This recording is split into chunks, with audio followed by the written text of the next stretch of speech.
Shalom, shalom, giving all praises, honor, and glory to our power, Yahweh, Bahashem, Yahweh Shah, Bahashem, Rachak, Kodash, double honors to the apostles, the bishops, and the elders, a great millstone. Peace and blessings to the hopeful elect of the tabernacles of David, scattered throughout the four corners of the earth. Whomever you may be, wherever you may be, shalom, Yeshua, shalom. All right, going to get into this lesson here. Pretty much a response video.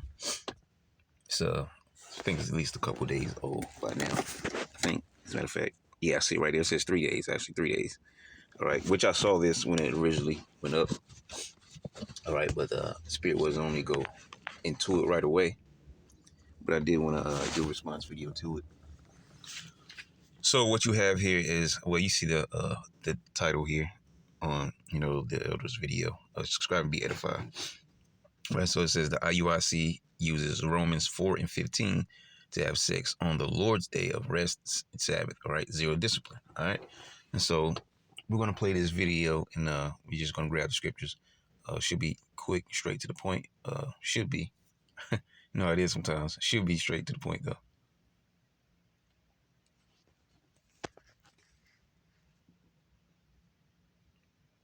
Remember when I just came into the truth years ago?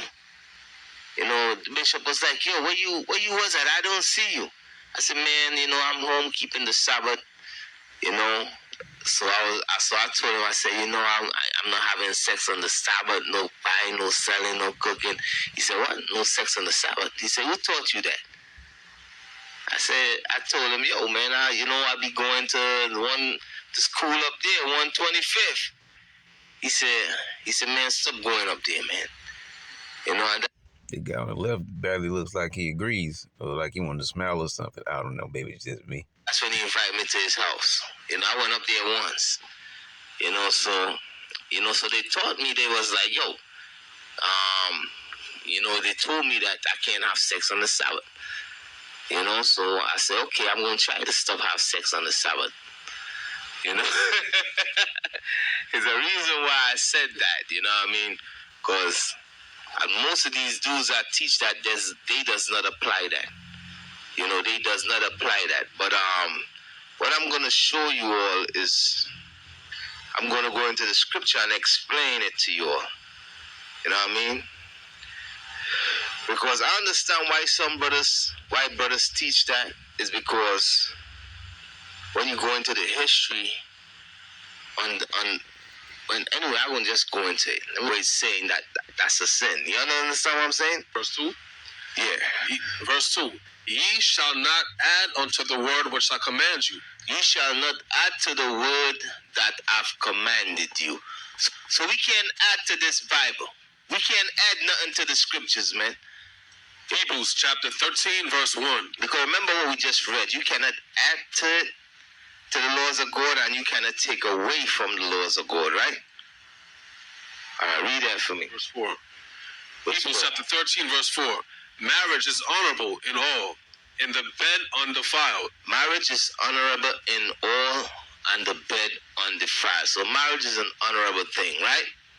So what he's doing, he's hitting all these scriptures that or I don't know. I guess you could say dealing with sexual interactions or whatever the case may be, or not even necessarily that, but because like you just read, with the scripture about marriage and so on and so forth. So he's trying to build up to make a point, but let's finish playing the video. Read on. But whoremongers and adulterers God will judge. So the reason why I went to this scripture right here, it says marriage is an honorable thing, right? Okay? Now, when it comes to marriage, and when it comes to a man dealing with his wife, you don't ask me certain questions, you know what I mean? You don't know what I'm talking about. If there is no law concerning it, I cannot tell you it's wrong. But hold on now. Because this is the problem that some people have with Paul. All right, okay, because it's not a law, and Paul said it. So hey, it's just, hey, if you want to follow, you can follow. But hey, Paul said it, so you ain't gotta follow it, right? But was Paul not an apostle? Was Paul not, at some point leading the churches? And clearly he was giving his wisdom, really, his spiritual advice, his wisdom, all right, having experience in certain areas or certain knowledge of certain things so that, the church could focus and be what they need to be, okay? So Paul's not going off. He spoke by divine inspiration. He didn't just say it for the sake of saying it. You know what I'm saying? I cannot tell you it's sin. When I ask me, yo, Deacon, my wife, I'm trying to nice words. Okay. Now, whatever you do with your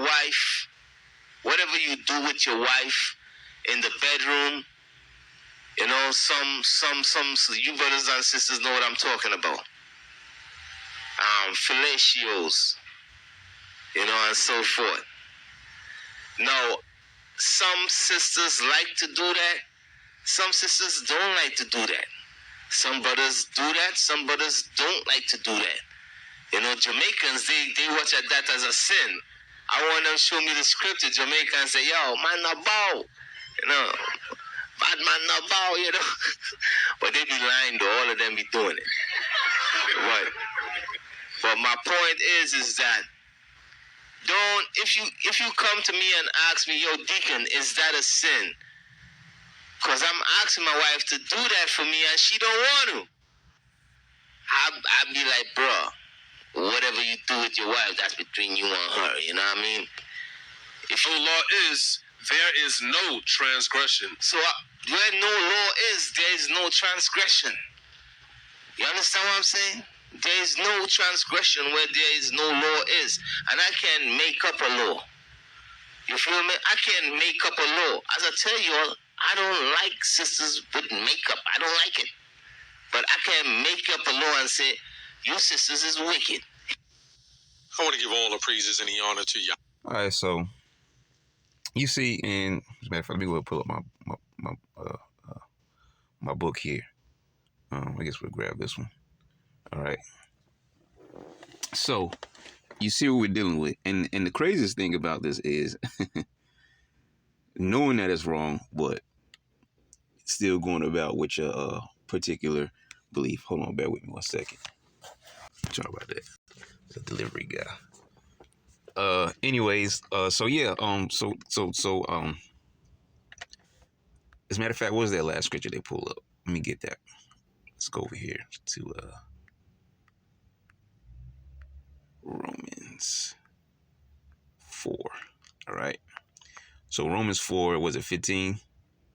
Yeah, Romans 4 and 15 says, because the law worketh wrath for where no law is, there is no transgression. Now, if you read this in the proper context, we know this was dealing with, a particular, set of Israelites in an issue.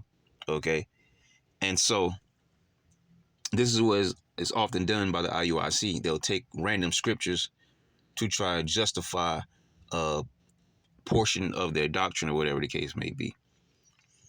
So it says, because the law worketh wrath, for where no law is, there is no transgression. Now, hold on now. Okay, so these are the guys that push the law, but then they do a loophole in saying that, hey, this topic right here, there is no law on this. Okay, so that's a common thing, all right, with this group, all right, always finding a weasel hole, okay, to kind of slither through.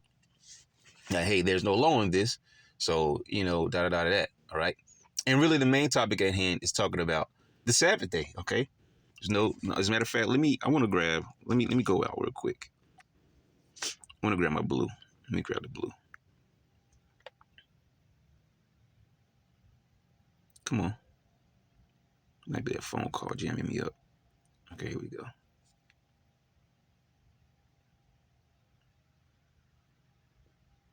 All right, so let me get back over here to Romans. That's Philippians. Hold on.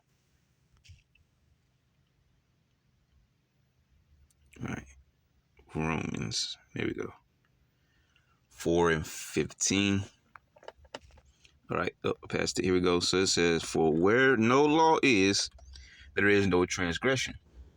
Okay, the only thing he said right was that I can't make up a law. All right, yeah, absolutely. Okay, because you can't add or take away to the scriptures.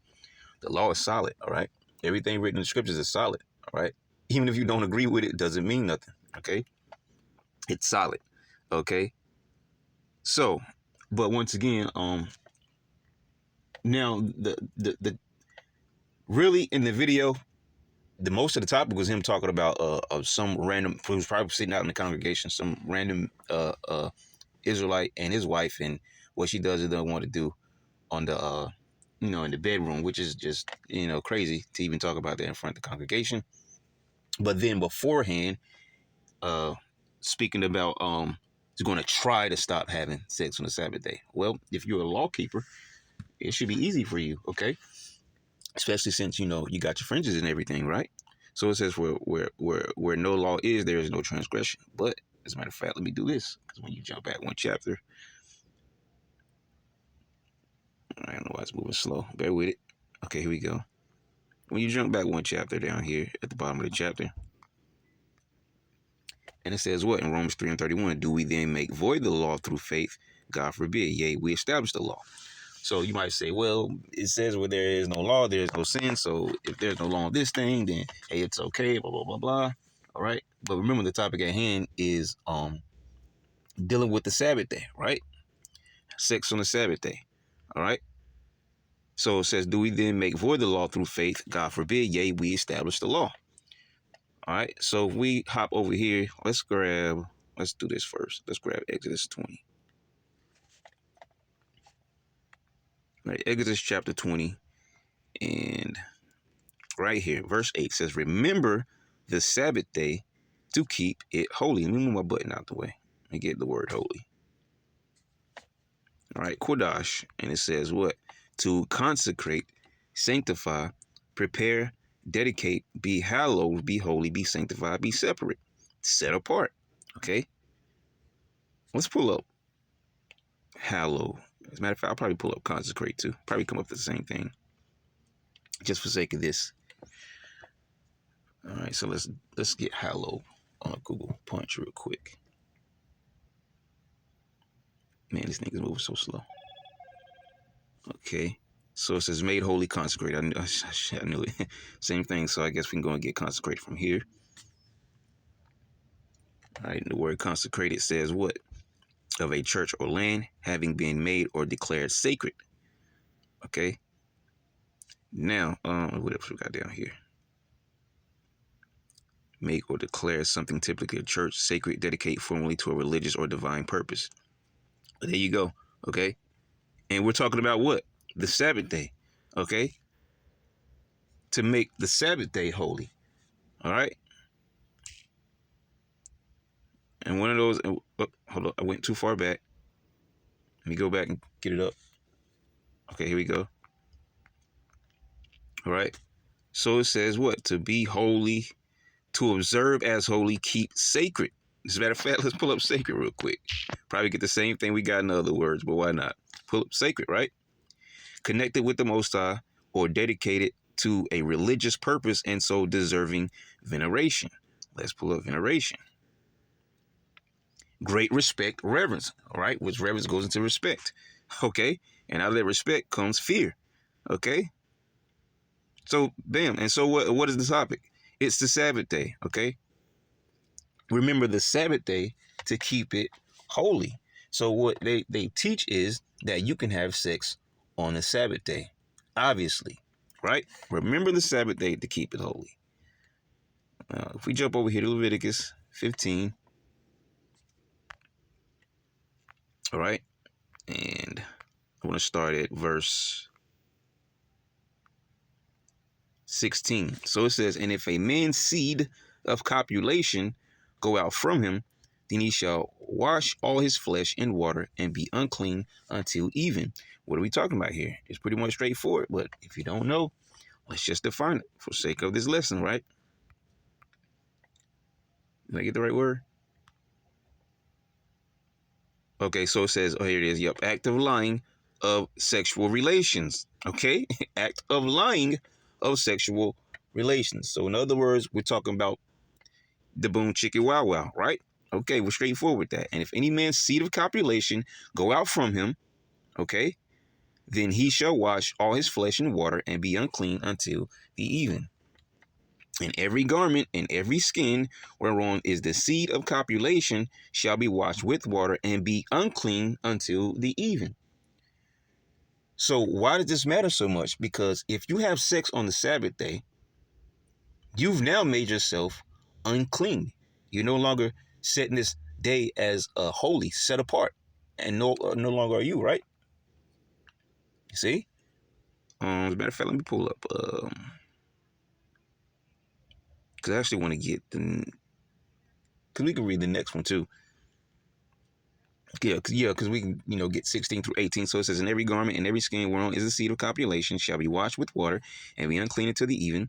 The woman also," all right, so now you and your wife, "the woman also with whom man shall lie with seed of copulation, they shall both bathe themselves in water and be unclean until the evening." And so now you have two that have come together in union, all right, as husband and wife, who are both now unclean on one of the highest holy days when you're supposed to be clean. I wonder how this reads in AMP. Okay, so it says, "Now if any man has a seminal emission," if that's not straightforward, I don't know what is. "A seminal emission, he shall wash all his body in water and be unclean until evening. Every garment and every leather on which there is semen shall be washed with water and shall be unclean until evening. If a man lies with the woman so that there is a seminal emission, they shall both bathe in water and be unclean until evening." Now, how can you say that this is not, something you have to follow? Because, I don't know, let's say, because it goes in at sundown. They probably not even keeping it the right way anyways. Or even if they are keeping it, sundown, to sundown, they don't keep it on the right days because it's according to the new moon. All right. But anyways, the point being, so let's give it an example in keeping it, the proper way from sundown, right? So it's 11:30 at night. Y'all both tired. You're ready to go to bed. All right. And then you have a sexual, encounter. All right. So you both have to bathe. Whatever, the copulation was on, you have to wash that, which is also work, because if you got to wash your garment, all right, your underwear, whatever it is, that's considered work on the Sabbath day. So there's a strike. You had sex and both of y'all became unclean. So there's another strike, right? And now you're also unclean until evening. And by the time that evening comes, the Sabbath is over with, because you did this in the middle of the Sabbath. So your uncleanness will extend past the actual Sabbath. So there's another strike. So it doesn't add up what they teach, man. All right, about sex on the Sabbath day. Because you have to bathe, which that's not going off, all right? That's not work or anything, all right? Bathing is natural. But the reason behind why you had to bathe is because of, the seed of copulation, right? And then you have to wash whatever that was on. So that is work. So, and she's probably going to wash it. So she's going off because she's working now, okay? And so you're also unclean on the Sabbath day, when the Sabbath day, as we read in Exodus 20, okay, to keep it holy. All right. Remember the Sabbath day to keep it holy. I mean, it clearly says, remember the Sabbath day to keep it holy. Okay. So once again, it's always about, when you go into the scriptures and study things for yourself, how you see that things don't add up, especially when you're dealing with this particular group, man. It never adds up. There's always some kind of hole, and then they always manage to find a loophole to try to, weasel out and say, this is why we teach this. Well, that reason being why you teach that doesn't make that reason right or true. So, I mean, that was pretty much it, man. It's pretty much straightforward, especially reading that AMP, man. Okay. So, and they were trying to hang on where it says, where there is no law, there is no sin. All right. Saying that, since there's no law against this particular thing, then there's no sin. But then you have to revert back to the fact that the Sabbath day is supposed to be holy. Okay. Which means you're not supposed to be doing it. So, in a sense, if you could say that there's no law in that, but what about keeping the Sabbath day holy? Meaning that doesn't have to be a law. All right. If you know that you're supposed to keep this day holy, then automatically, you're not supposed to have sex on the Sabbath, man. But, it is what it is with these people, okay? They're going to teach what they want to teach. And Lord willing, they get it right. But if not, then hey. But that was all I had for you. So, Lord will, you were edified. Shalom.